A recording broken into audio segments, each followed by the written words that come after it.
just going back just a little bit, because I think this is a really important moment in your life, where I'm just gonna say the word, and I'm gonna let you take it from there. Oh, okay, all right. Buddha. Oh man, well, whenever I lost my eyesight and I was trying to learn how to draw again, I legitimately thought I was crazy. Like I thought this is nuts, because there weren't really blind artists around. There was a guy in Turkey. We didn't know each other at the time, but there wasn't anybody that was visually impaired that was trying to paint that I knew of, and so I was feeling things that there was around my house that I knew. Like I had a baseball from my grandfather, and all these cuts, but I knew it, by heart. So I could touch the seam, and I could visualize it, and I could see it. There was a table that my grandmother had that I could feel all the little scratches in it, and I could hold the image in my head while I felt it. And another thing was this little wooden statue of a Buddha, which I knew in my brain like so well, but I could go through and start matching up the images in my mind to what I was touching. So just teaching kind of my fingers how to do the work of your eyes. And I was learning that with the cane. Like later, like a guide dog like Zook here, but with the cane, you're learning how to see through your eyes too, through touch, and how to navigate a room, without running into the walls, how to use a cane to get down a sidewalk without running into a tree so I started thinking, I thought, well, my goodness, if we have these techniques that let a blind person be able to cross a city, and not get hit by a car and not knock over too many people, I knock over a few with the cane every time I travel, but that's okay. Nobody seems to mind too much. Then I started thinking, well, if you can do that, if you can cross the city, then maybe you can cross something much smaller, like a piece of paper, and instead of use your sense of touch to trail along the paper to be able to use lines. But I had a wooden Buddha in my house that I knew exactly what it looked like. I knew every little curve, every little part of it. And I was touching the Buddha, and in my mind, I could visualize every little part, like the eyes, the nose, the mouth, exactly what the shape was of it, the curves around his head, just all of it had the images in my mind. And I thought, well, if I use these cane techniques and art techniques that I knew, then maybe I can draw it. Maybe I can make some lines, and maybe I couldn't. And I really thought like I was out of my mind. Like I thought I was just crazy, because the idea of a visually impaired person doing that, never heard of that. And nobody at my school ever heard of that. It was just like, I thought, well, this is it. I'm nuts. So I didn't really tell people, because I thought I was crazy. But I searched around. I found, I tried glues. I tried different things to draw with. And I found this paint that was really thick. So I started to put down the first lines of this Buddha, and it was constantly wrong. Like I would put a line down, and I had a huge stack of paper, and I remember I started in the evening one night, and I would draw a little bit, and then it would just go awry, and I'd crumple it up, and I would throw it aside, then I would start again. And then I would start again, and I would start again. And it had paint all over my hands, paint all over me. I tried to draw that thing all night long until in the morning, I had like a nest of white paper around me. But I had finally drawn a sketch of that Buddha with raised lines that you could touch and feel. And I'll be honest, it was a terrible drawing. It was an awful drawing. I doubt it. Oh no, it was really, really bad. But it was a drawing though. It was a sketch. So it was proof that I could draw again. It was just like the light bulb went off in my brain. It was the first bright moment that I had in a year. I had this year of just depression and anger, of just thinking I was less than anything, knowing that I couldn't really affect anything in life. Just that everything was just over.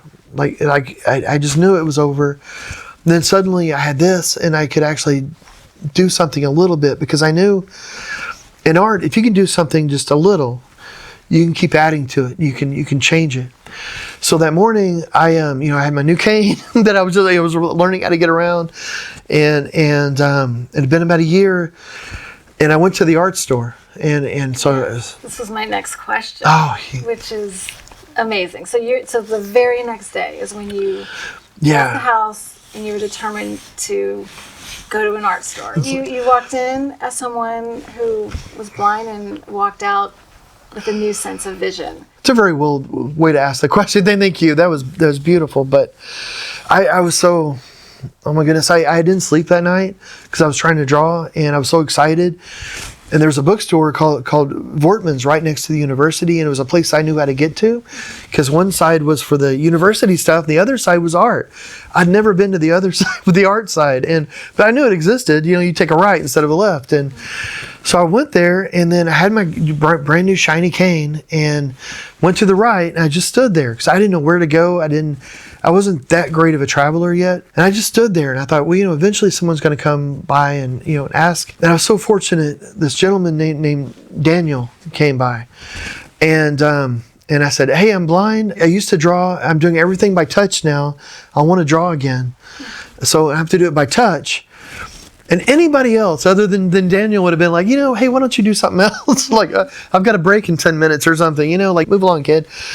But this guy was like, cool, let's open up all the paint. So we went in, he just started opening everything up. We started feeling like the oil paints, the temper. He was telling you that the difference between like an oil paint versus an acrylic, and that with your hands you might be able to determine a color. Exactly right. Yeah, and he was like, well, so we found oils. Mm-hmm. And then like the white, the titanium white of one brand felt very different than the oil of another brand. I mean, the black, I'm sorry. The black felt kind of like oil. Mm-hmm. So those two felt different. I thought, well, my goodness, like this feels like really thick, creamy toothpaste. Mm-hmm. This is kind of slimy.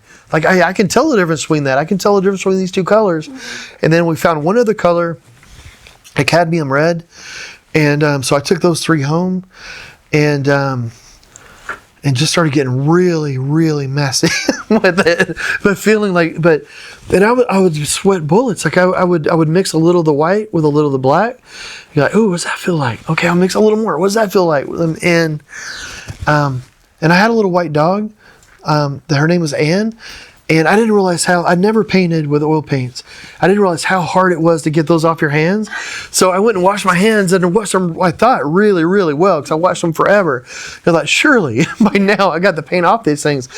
And then Anne would come over like, oh, you're so cute. And I'd love Anne. And my friends came over and they're like, what happened to Anne? Holy crap. Just covered. Yeah, she's just like, oh, man. White and black. Yes. Yeah. And then she went on to be a very multicolored dog as the months rolled on, and I was trying different colors. But it was funny, because I was trying to draw like a square and then draw another square that's exactly half the size.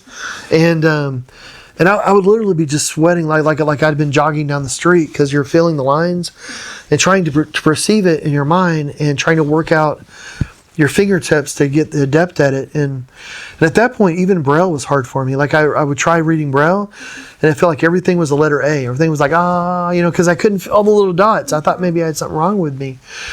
But I would paint, 12, 14 hours a day, every day. And I'd go to school, when I had school those days, I would sleep, I would go to school. I still couldn't read or write again yet. I was still relearning how to do that. So I would get incompletes in my classes. So I didn't have any homework, which was a silver lining. But the rest of the time, I would sleep 4 hours, and the rest of the time was just trying to draw and paint and make sure that I got around my friends a little bit. Like I'd go to a coffee shop or something, and just for mental health. But other than that, I was trying to do this weird thing with painting, which I really kind of kept secret. Although my friends found out pretty quick, because multicolored dog and things. But it was a weird time. But thankfully for that little Buddha statue, he kind of kicked it off and made, and it's all been weird since.